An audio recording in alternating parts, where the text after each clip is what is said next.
Time to pretend like we all did when we were kids. Good morning, it's Prospector Show on Rock 107. And Kate, fantasy football's draft season is upon us. Now the preseason's done. For 2 glorious weeks, we pretend we know more than NFL general managers, and then we sit around and cry because we drafted a guy who tore his ACL walking down the tunnel. 100%. Drafting in fantasy is like buying produce. It looks good on the outside, but then by week 3, it's brown and mushy, and you're like, why did I pick up this avocado named Jake Ferguson? That's right. The Athletic just dropped their list of the most overvalued and undervalued players for your fantasy team. This is important, Kate. This is the life of death for grown adults who still wear jerseys to Buffalo Wild Wings. Or like me, who will wear a Rams jersey every damn day of the season. Every day. Yeah. All right, let's hear it. Who's undervalued? Undervalued. Jamison Williams, from the Lions. Dude's been getting picked in like 4 and 5. Experts say he should be in like 3, maybe in the high 3s. Mark Andrews, tight end for the Ravens. He's going later than he should. I mean, this guy, a very productive player. He should probably go a couple rounds higher, too. Wait, so people are undervaluing a tight end? Mm-hmm. I thought usually chiropractors only did that, but whatever. Caleb Williams, quarterback for the Bears, going in rounds 9 and 10. Pros and experts are saying grab him around 6. Jordan Love for the QBs, the Packers, same thing. People are waiting too long. Buffalo Bills defense, round 12. Get those guys earlier. Wow, imagine telling your family, sorry, honey, I can't come to your niece's baptism because I have to draft the Buffalo Bills defense in round 10. It's priorities. I mean, look, I've done that kind of stuff to watch a Rams game, but never on my fantasy draft. I've definitely done it. I like the computer drafts that I can set and forget. But let's hit the overrated guys. You ready? Yeah. These are guys who are going to be like, oh, man, I bought a treadmill when January comes. So here we go. Can't wait to hear this. Number 1, Tyreek Hill. People are taking him in round 2, round 3. Experts say look for him in 4. Let him sit that long if you can. A 4th rounder for Tyreek Hill? Yeah. He's been downgraded harder than my bank account after Christmas. How about this? Xavier Worthy of the Chiefs going way too early. They say maybe round 7 is a good place to pick him up. Eagles defense overrated. Round 9 or 10 if you're going to pick up the Eagles D. They belong in 12 or 13 according to the pros. And Jake Ferguson, tight end for the Cowboys. People are jumping on him too soon. Oh, and Cam Ward, the QB for the Titans. All right, ready? Even around 14, they're saying, don't even bother. Let him slide. So basically, the lesson is don't get seduced by the hype. Right. Draft smart, draft late, and don't be the person who takes the kicker in round 4. Right. I've done that, by the way. And if you're in a league with me, go ahead and draft Cam Ward early. I promise you're not going to regret it, and you won't be doing me a huge favor. Does Pennsylvania have a budget yet? Can you believe it? Shocking, I know, but no, we don't. This has been, does Pennsylvania have a budget yet? Mellencamp, 16 minutes after 7 o'clock on a Monday morning at Northeast PA's Classic Rock. Hooters has been on life support for a while. Behind the scenes, people are trying to figure out how to administer a defibrillator without it looking too naughty. Yeah, it's Prospector Show here on Rock 107. Earlier this year, Hooters announced plans for a makeover to make it more family-friendly. But since then, more locations have closed, and during the bankruptcy hearings, there has been a battle for control. You ever go to a family-friendly Hooters? The kids are like, Dad, why is the owl winking at me? Don't look at the owl. Eat your nuggets. Stop. One of the current bosses, Neil Kiefer, thinks he can turn things around by balancing the family-friendly thing and the tongue-in-cheek sexy vibe. He says you can expect it to be, quote, delightfully tacky. Yeah, that's what I call my uncle's Hawaiian shirt collection.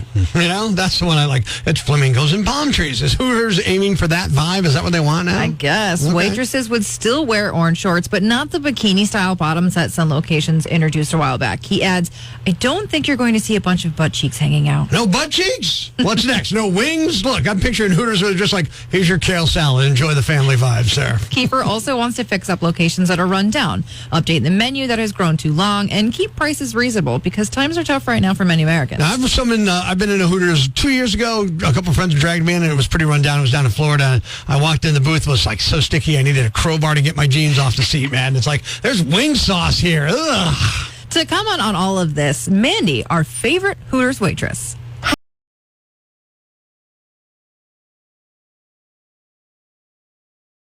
Hey y'all, it's Cheyenne from Hooters, and I, along with the other girls, Christy, Misty, Crystal, and Onyx, are beginning to get confused. First, it was short shorts, booty out. Now it's no cheeks a-popping. They also require us to have, and I quote, glamorous hairstyling and the ability to maintain an attractive and fit image. So we're supposed to sling wings and be camera ready? Is Hooters going to pay our salon and gym bills? Because the way we're figuring, we can make just as much serving slop at Cracker Barrel with our hair in a pony, and we wouldn't have a bunch of morons trying to take pictures of us. If you want to make it a family restaurant, do a name change. The name is still Hooters. You might as well call it Jugs and have a logo of beer pitchers. I own that if you do it. Be tough right now. There's plenty of bad news, but it's not all bad. It's time for the brighter side of Prospector on Rock 107. A group of over 100 culinary students in Mexico broke a world record by serving over 13,000 tacos in an hour. The 23-foot frying pan they used also broke a record, and all the leftover tacos went to local food banks. Thanks. We needed that. The brighter side of Prospector on Rock 107. And we probably don't have to ask, but we're going to ask how you're feeling. We're going to ask this. Have you had that coffee yet? That cup to get you started? Or 5 or 6? Or that's Prospector Show on Rock 107. There's a new study out of Europe that shows coffee can improve your mood. Are you telling us absolutely everything? Not exactly. We're also out of coffee. I do love airplane, too. That required a study. Kate, I could have told him that. I know what else improves my mood. A Boston cream donut the size of my head, but nobody's funding a study for that, are they? In the study, regular caffeine consumers immediately reported feeling happier and more enthusiastic after a cup of coffee or some other form of caffeine. Okay. That joy typically lingers for around 2.5 hours. 2.5 hours of joy. That's not just coffee. That's what it feels like when the barista spells my name right on the cup. I'm like, yep, she got it. She got the K. Not in there. Perfect. You ever notice how coffee makes you like really enthusiastic too? Like you get all jacked up and you're like, I'm going to reorganize my sock drawer and I'm going to run a marathon and I'm going to do it at the same time. This boost was more obvious in the morning than later in the day, and they also observed upticks in the feeling of overall contentment and reduced stress. I mean, morning coffee, I get it. You make you feel content. It's good. But then by noon, it's like, no, coffee's gone. I thought we had something, dark roast. There was one big caveat, though. Yeah. The only people in the study were habitual caffeine users. So it's possible that the positive feelings were just like a rush of getting your fix or a reversal of withdrawal symptoms. So this is like basically taking a bunch of heroin users and giving them a needle and going, I feel better? Yeah? Hey, okay, we did a study. Thanks. Feel nice? Yeah. They didn't break down how much you should drink, though. So no guidelines on the amount. So I can hook up the IV espresso. I'm good to go? Sign me up. Doing it. Previous studies have shown that about 1 cup of coffee every 4 hours can give you a boost, but you shouldn't overdo it. 4 cups per day should be the max. Okay. That is the equivalent of about like 300 milligrams caffeine. 4 cups max. Kind of adorable. I've had 4 cups just deciding to what I'm going to have for breakfast. Okay, let's see.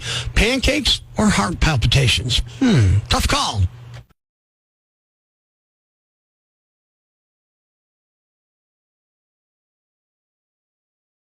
Prospector Show on Rock 107. Kate, I think we all know that I'm a big baby scaredy cat in a lot of ways. In fact, we're talking about the movie The Conjuring, and usually, this is a little inside baseball, but let's talk about it. Usually, on our show sheet, when we have a contest, what do I usually put on the contest? A cute little photo so we know where to find it. Some kind of graphic, so it's easy to find it in our sheet and we know what we're talking about. On this, I will not put a photo because I'm too scared. Every Conjuring image I came up with frightens me too much. It makes me want to slip one in there. I'm going to take away your right to edit these things there. The Conjuring Last Rites movie is coming out on Thursday night, and Rock 107's got something happening the following Tuesday, which is pretty amazing. Yes, we rented out an entire theater at the Art House in downtown Scranton, and we're inviting you. You want to go check out The Conjuring Last Rites? This one has to do with the Smurl House. In Pittston. So maybe you want to go. We're going to give away tickets only. You want to get other accoutrement while you're there and other stuff? Feel free, go nuts. But we're giving you tickets to the show, 7 p.m. on Tuesday, September 9th, and we are playing a game called Name That Movie Theme. Name that horror movie theme. Yes, which was my idea, and I'm very proud of it. Yeah, so earlier we did Friday the 13th. Which I didn't know. That's a shame. That's iconic. I didn't even see those movies when I knew that theme. Here's a movie I did see. I don't like the movie. It scared me to death. But the theme is pretty iconic as well. You ready? Mm-hmm.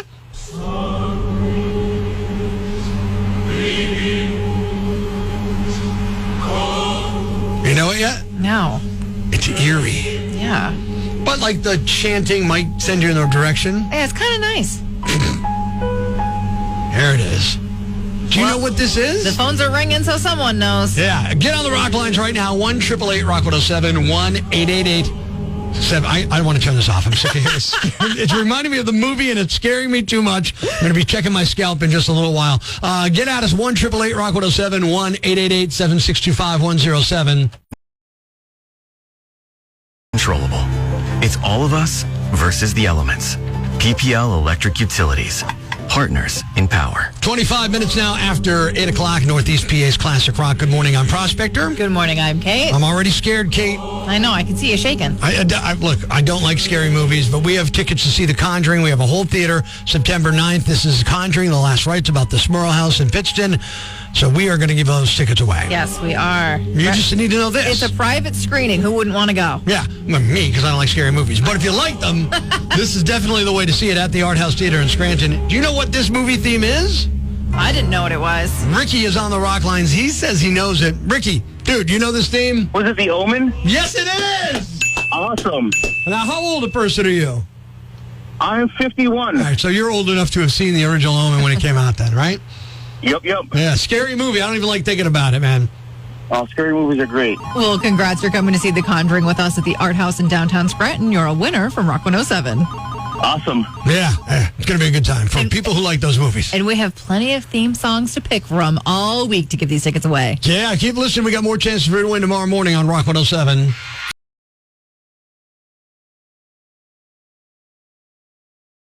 Time to have a little fun on the phones. Good morning. I'm Rock 107's Prospector. And today we're going to be calling Gina, who works in the bakery department of a grocery store. And we're going to be ordering a cake for my son's birthday. Now, I don't have a son, but that's not the prank. The prank is I'm going to be stretching some words out and claiming I don't know what Gina's talking about. It's another Prospector prank call on Rock 107. Bakery, this is Gina. Gina, hi. This is Rick. I wanted to call and order a cake for my son's birthday. I want to get a half sheet. Oh, okay, so I'm just going to need your name and phone number, and what theme would you like on your cake? Do you guys have like a sports theme? He's really into sports.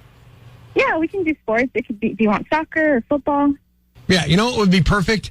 He loves soccer. Hello? Hello? You sounded really weird right now. Are you trying to say soccer? Yeah, soccer. I would like to get him a soccer cake. He loves that. Okay, we can do that. But what would you like the cake to say? Oh, say, happy birthday on it. His name's Trevor. Okay. Happy birthday, Trevor. For some reason, your words sound really stretched out. What do you mean? Like, as you're talking, you didn't say happy. It stretched out your whole word. Oh, that's weird. No, I didn't hear that. So maybe the phone's doing it or something? Maybe, I guess. Okay. Okay, so but you said happy birthday, Trevor. Yeah, happy birthday, Trevor. Okay. And then put you're a good sport. Okay. What? It's still stretching out your words. I'm sorry. I really don't know what you mean. I can't even explain it. It just sounds like you're saying, instead of saying you're saying your, but like really long.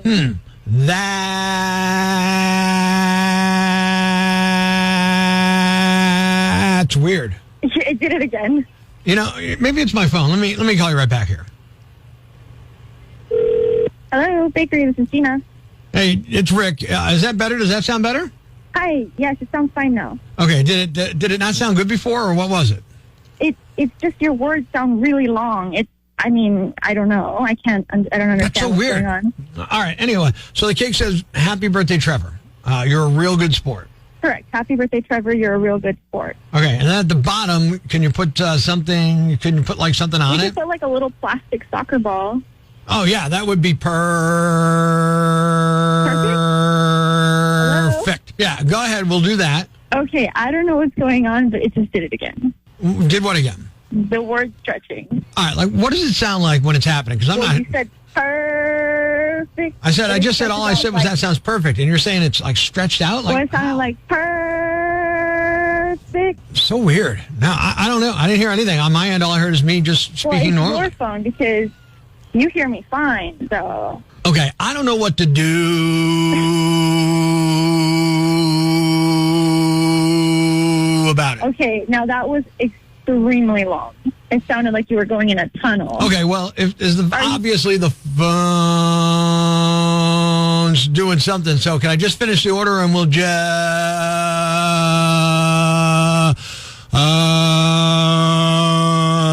do it? That time you took a breath. What are you talking about? Okay, now you're doing this on purpose. Like, are you pranking? No. Are you prank calling right now? No. You're doing it on purpose. No, I'm no, gonna hang no. up. Don't You're just wasting hang my up. Don't hang up. I'm not doing anything on purpose. I don't even know what you're talking about, really. Keep extending your words and you breathe. Excuse me, am I not supposed to breathe? Yes, but you're prank calling. How do you know I'm prank calling? Because I heard you breathe in the middle of extending the words. Gina. Why are you laughing? Gina, it's a prank call. It's a Prospector prank call. I knew it. Oh, my gosh. You're on Rock 107 right now. It's Prospector. Okay. I don't even have a son named Trevor. Okay. That's enough. What were you thinking? I don't know. I've never heard, like, interference on the phone that way. Oh, my gosh.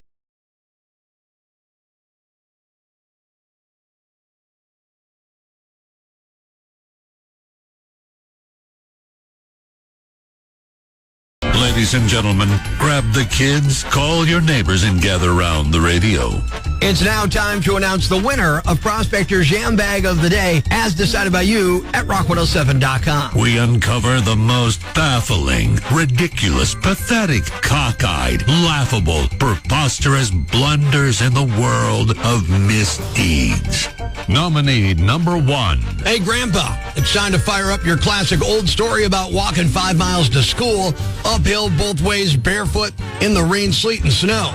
A school district in Indiana was forced to cancel school last week, just the 5th day of the school year on Tuesday, because there were no school buses. The catalytic converters from around 20 buses were stolen overnight.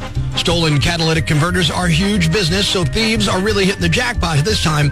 The district didn't say if police had any leads, and there's no word on any arrests yet. They also didn't say anything about their security at the bus garage, but it'd probably be a good idea to ramp that up. They did virtual classes for a couple of days, but schools reopened late last week. Nominee number 2.